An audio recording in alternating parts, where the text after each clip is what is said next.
네, 로건 참입니다. 복음을 말하다, 이어서 진행하겠습니다. 지난 시간에 로마서 5장에 대해서 이렇게 갈 건데요. 로마서 5장 후반부입니다. 로마서 이제 5장 전반부에는 이제 하나님께서 은혜를 베푸신 동기가 이제 어떤 우리의 행함이 아니라 하나님의 전적인 사랑의 포인트가 있다면, 이제 지금까지 이제 1장부터 이제 5장 전반부에 관한 내용을 이론적으로 한번 이렇게 정리해 주는 게 로마서 이제 5장 12절부터 21절까지 부분이거든요. 그래서 이게 그냥 이렇게 문맥으로 보면 되게 어렵고 난해해요. 왜냐하면 이거는 지금까지 설명한 구절을 이렇게 계속 이제 글로서 서술해서 이걸 계속 풀이해가지고 이거 이해를 시키는, 그러니까 논리를 풀어내는 거다 보니까 조금 그냥 이렇게 보면은 약간 어려운 부분들이 있어요. 근데 말하고자 하는 요지는 굉장히 단순해요. 일단은 제가 읽고 진행할게요. 이러므로 한 사람으로 말미암아 죄가 세상에 들어오고, 여기까지는 이제 무엇인지 알겠죠? 이 한 사람으로 말미암아 죄가 왔다는데, 이제 아담이 이제 첫사람 이제 아담이 있었잖아요. 이 사람이 하나님이 먹지 말라고 한 선악과를 먹었어요.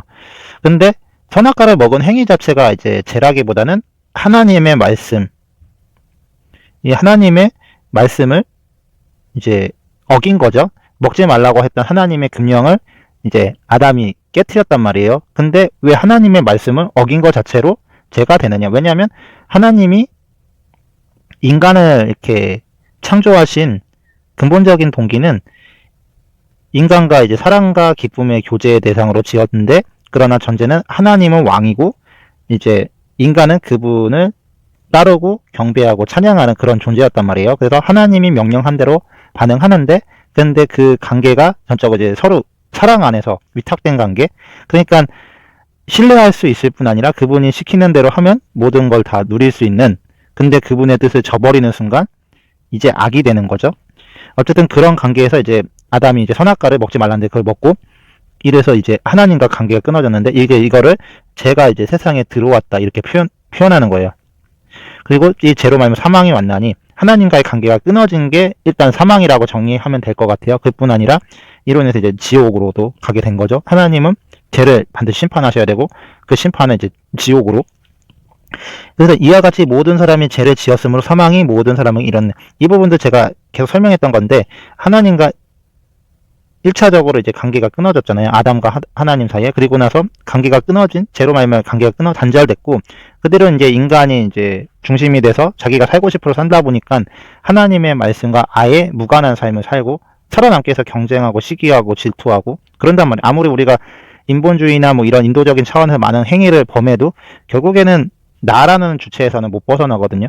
근데 예수님의 모습을 보면 알겠지만 생명까지 내어주시는 그런 헌신한단 말이에요. 다만 하나님의 뜻을 이행해야 되다 보니까 어쩔 수 없이 하나님의 뜻과 위반되는 사람들의 행위에 대해서는 질타를 하는데, 그게 되게 무서울 정도로 그렇게 행동하셨어요. 그러니까 예수님의 공의, 하나님 앞에 서는 부분만 보면은 굉장히 매몰차게 느껴질 수 있는 부분들도 되게 많았어요. 대표적으로는 뭐 어떤 이제 여인이 자기 딸아이를 이렇게 살려달라고 하니까 이방의 개한테 이렇게 보냄받는 데 없다, 뭐 그런 식으로 이렇게 얘기를 하시잖아요. 그리고 막 이렇게 좀 종교 지도자 앞에서 독사의 자식들아 막 이런 식으로 막 얘기도 하고, 어느 때는 이제 나보고 주여 하는데 뭐 천국 가는 것이 아니고 막 그런 표현들을 이제 가감없이 하셨어요. 그런데 그렇게 할 수밖에 없었던 건 하나님과의 관계에 대해서 예수님은 정확하게 인지하면서 그 하나님의 뜻을 또 이웃들에게 이제 행하였고, 그러나 일반적으로 우리는 하나님과의 관계가 끊어지면서 하나님을 중심 살기보다는 그냥 이 땅에서 살아남기 위해서 선해 보이는 어떤 행위를 하고 그랬단 말이죠. 하나님과 이제 온전한 관계를 누리는 사람이라 할지라도 이제 베드로가 보였던 태도대로 연약함은 여전히 있는 거고요. 왜냐하면 모든 사람들이 하나님을 인지한 게 아니라 하나님을 인지한 사람들만 그렇게 반응하는데, 그 인지한 사람들이 심히 강해버려도 이제 중세 이제 암흑기 같은 그런 분위기가 돼버리고, 그래서 이제 이 부분에 이제 요약해서 제가 율법 있기 전에도 세상에 있었으나, 이 얘기는 이제 율법은 모세를 통해서 주어졌지만 모세 이전에 아담이 있었죠. 그리고 아담이 이제 그 하나님이 구체적으로 모세의 율법을 통해서는 제가 이거다 개념을 이렇게 명확하게 해줬다면, 그전에도 죄는 있었지만 딱히 이게 죄야 이게 죄가 아니야 이렇게 개념을 잡기는 어려워서, 단지 아담이 하나님과 관계 안에서 선악과를 따먹음으로써 하나님과의 관계가 끊어졌다. 근데 이걸 이제 죄로 보는 거죠. 율법이 없을 때에는 죄를 죄로 여기지 아니한. 근데 이 말은 맞아요. 왜냐하면 우리가 죄라는 개념을 정확하게 이해하고서 이렇게 살지는 않거든요. 단지 이제 관계를 갖다 보니까 사람과 사회와 공동체를 이루다 보니까 이런 건 보호를 받아야 된다. 이거를 범하면 누가 내 물건 몰래 가져가 버렸어. 근데 이거를 뭔가 불이하게 느껴지고 뭔가 내가 상처를 받는단 말이야. 그래서 이런 사람들의 공통 심리가 있으니까 이거는 이렇게 하면은 이렇게 처벌받는 걸로 하자. 근데 이런 양심적인 가치가 하나님부터 온 거죠. 왜냐하면 짐승들은 절대 이렇게 반응 안 하거든요. 그냥 심 있는 그 동물이 심 없는 동물을 잡아먹거나 새끼를 잡아먹어도 그걸 법적으로 이렇게 어떻게 할 수 없어요. 그냥 자기도 그냥 이제 양육양식 그런 세계인데 인간은 그렇지 않단 말이에요. 영혼을 가진 존재고 하나님부터 지혜와 지식이 왔고 다만 선악과를 이렇게 먹으면서 인간 스스로 분별하기 시작하면서 그런 기능들을 다 자기 중심적으로 사용하는, 그러나 죄를 죄로 여기지 않는 거죠. 왜냐하면 아무래도 하나님이 없는 인간은 아무리 인간이 중심이 될 수밖에 없고, 그러면 힘 있고 권력 있는 사람이 얼마든지 죄를 바꿀 수도 있으니까 이 상태는 무법 상태인 거죠. 그래서 이제 영어로는 이렇게 킹 제임스 버전인데요. For until the law sin was in the, 그러니까 세상 안에 이제 과거잖아요. 있었다. 제가 그 법이 until 있는 동안 오기 전까지 뭐 이 정도 느낌인데 어쨌든 이제 그 죄가 있었어요. 그러나 이제 sin is not, 이제 죄를 죄로 여기지 않았다. There is no law, 법이 없을 때 이렇게 표현을 하거든요. 여기서 이제 원어로는 이제 하마르타, 죄 위반 정도로 이렇게 표현하는데요. 그러니까 죄를 정확하게 이렇게 성경적인 관점에서 보면은 이제 이게 표적이 있으면 이 표적에서 화살이 이게 간역에 정확하게 명중하지 않은 상태, 즉 하나님의 의도대로 반응하지 않는 걸 이제 죄라고 이렇게 얘기하나 봐요. 즉 하나님과 무관하게 사는 사람 자체가 죄인 거고, 아담과 하나님 사이의 관계가 단절되면서 아담은 살아남기 위해서 생존 본능대로 살아가는데, 양심은 있으니까 이제 갈등은 있지만 그럼에도 어쨌든 그 하나님과 음성을 듣지 못하니까 어쨌든 자기의 능력과 살아야 되고, 인간의 한계 안에. 근데 하나님의 보호 아래 있을 때는 하나님의 말씀대로 살면 하나님 먹을 것도 주시고 필요한 것도 다 공급하시고 지혜도 주셨기 때문에 한계가 없었어요. 하나님이 부족한 한계를 다 그때 다 채워주니까.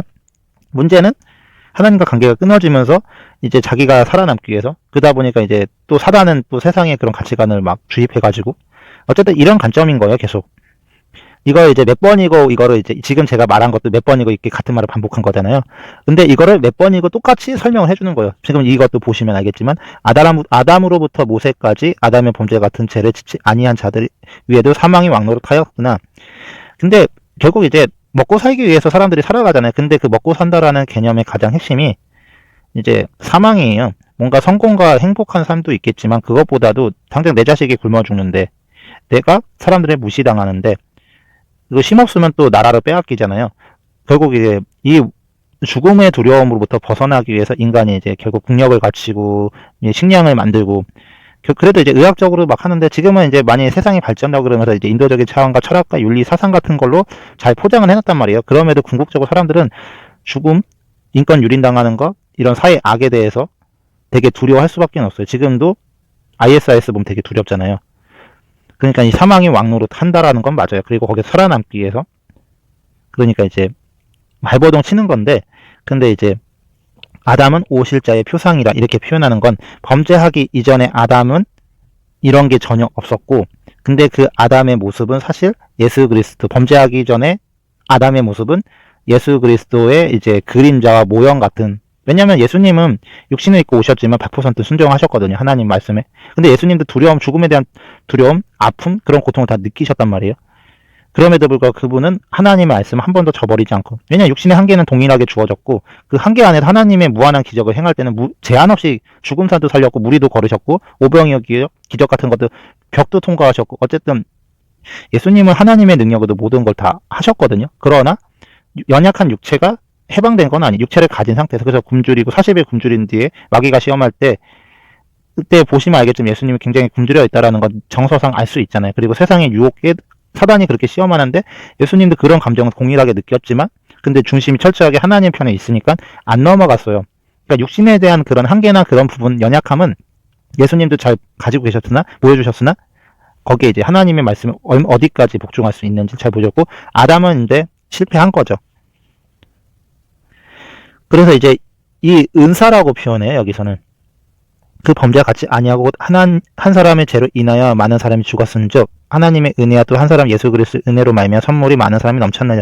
이 선물은 이제 영생을 뜻하는 거고, 이 은사가 그 범죄와 같지 않다고 정의를 내려요. 그러니까 순종이라고 보면 되겠는데, 이 은사는 이제 하나님이 인간에게 주신 하나님의 말씀대로 살아갈 수 있는, 그리고 은사가 뭐 재능이라고 말하기도 하고 그런데 이제 선물인데 하나님으로부터 우리가 그 어떠한 것을 행할 수 있는 능력인 거죠. 근데 더 궁극적으로 보면은 뭐 자연 현상과 이것도 하나님이 주신 일부의 은사이긴 한데, 그것보다도 더 본질은 하나님의 말씀대로 살아갈 수 있는 생명을 주신 거죠.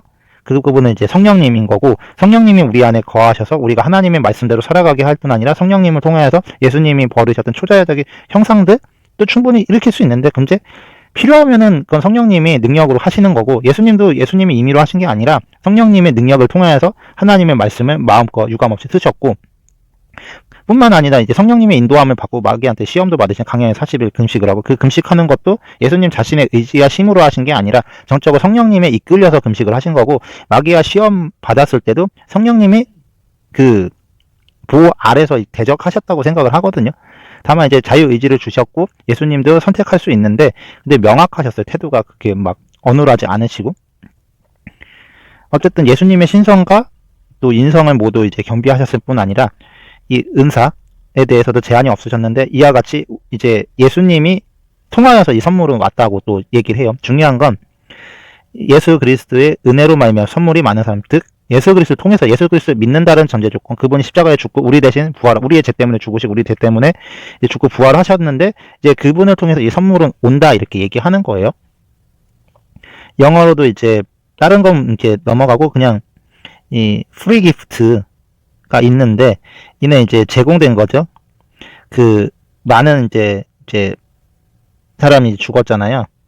이제 근데 이제 죽었는데 그 중에 이제 예수님이 그 하나님의 이제 은사를 이제 주셨단 말이에요. 근데 이제 보면은 이 선물은 이제 by grace라고 표현해요. 은혜로서 주어진 선물인 거죠. 하나님의 그 은혜. 근데 이제 예수 그리스도 이제 통해서 주어진 거고, 이 많은 사람들한테 이제 선물로 이렇게 주신 건데, 말 그대로 이 은사는 전적으로 하나님의 선물이고, 그리고 은혜로서 주어진 거고, 예수 그리스도를 통해서 주어진 거고, 오직 믿음으로서만 받을 수 있어요. 이제 은사는 이제 카리스마라고 하는데요. 선물이라고도 하고, 여러 가지 이제 신비한 능력, 값없는 은사, 뭐 이 정도로 표현할 수 있는데,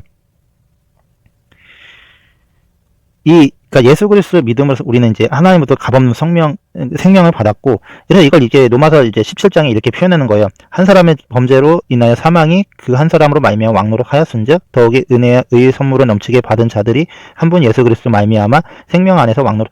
그러니까 사망이 전에는 이제 왕이었어요. 그런데 예수 그리스도 이후에는 생명 안에서 이제 왕노릇 한다고 표현을 하잖아요. 똑같은 얘기를 계속 반복하는 건데, 이제 예수 그리스도를 말미암아 선물로 이것이 넘쳤다고 해요.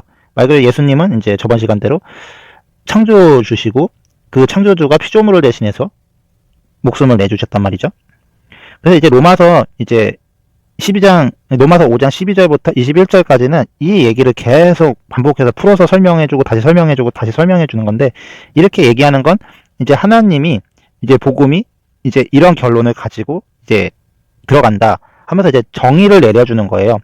이제 로마서 이제 5장은 이제 5장까지 내용이 대창 복음이 대강 이런 거다라고 이렇게 정리를 해주고, 그리고 로마서 6장으로 넘어가면 그런데 이제 죄를 지을 수 있느냐 하면서 이제 이런 이제 복음을 받고도 우리가 어떻게 죄 가운데 더 있을 수 있냐 하면서 이제 넘어가는 거거든요. 다만 이제 로마서 5장까지는 이제 복음의 내용을 정리해주는 부분인 거예요. 예, 오늘은 여기까지 하겠습니다. 감사합니다.